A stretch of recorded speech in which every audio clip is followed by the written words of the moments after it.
We are your home theater and AV questions answered. This is AVRant. Want your home theater or AV question answered by Tom and Rob? Send it to question@avrant.com. Jason P. Has questions. Jason asks, has an Apple TV 4 and a Denon... Oh, no. Jason P. has an Apple TV 4 and a Denon X4200.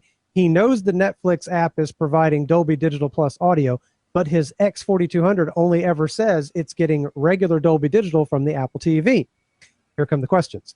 He was under the impression that the Apple TV 4 decodes Dolby Digital internally, but if that's the case, wouldn't the output be something like multi-channel PCM? What's the deal? Yeah, so this is a settings issue inside the Apple TV 4. Now, I emailed him back, and luckily, I was correct about this, because otherwise I would have not really known. But it is a little bit confusing. Inside the Apple TV, and specifically the 4th generation one, which I believe only has an HDMI output, so it's not like you could have mistakenly connected it with an optical audio connection. It's only got HDMI.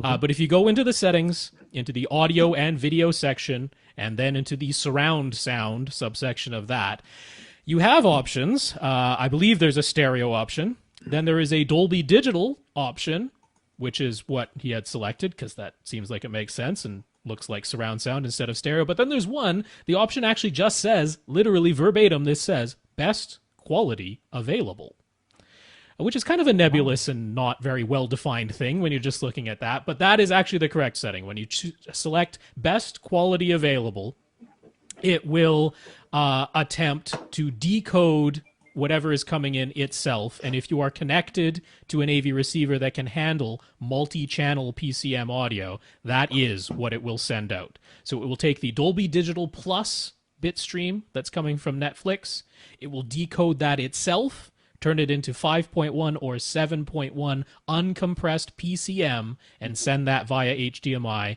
to your AV receiver that can handle that signal. He confirmed that that worked, and so I believe we correctly answered that question. So, I always mistrust things like that. If I saw a choice that said best available, I'd be like, there's no way you're doing it right. Well, it's a little bit like auto, right? You select auto. I'm like, no, not auto. I will pick. But in that case, it actually works. Yeah, and so there actually was a support article about that directly from Apple. So they did explain it. I guess you have to put a little bit of faith that it's actually doing the decoding properly. But if you see a 7.1 uncompressed PCM signal coming out, that definitely didn't begin its life as vanilla Dolby Digital.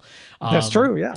The interesting thing that they do mention in that support article, if you do select Dolby Digital 5.1 as your setting, what it does is decodes everything itself still, and then re-encodes everything as vanilla Dolby Digital 5.1 and sends out that bit stream. So whatever is going on, the Apple TV is doing all the decoding itself. It's either repackaging it as vanilla Dolby Digital and sending it out that way, or it's decoding it all the way down to and it has PCM. the horsepower to do that fast enough. And oh, sure. That's not difficult. I don't know. It seems like that's a lot going on. That's...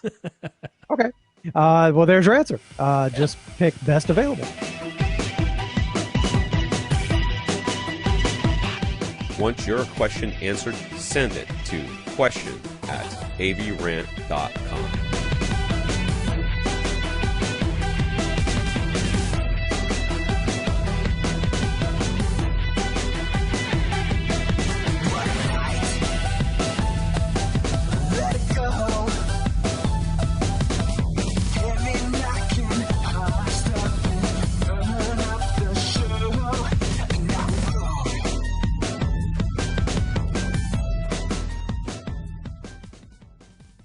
This is AVRant.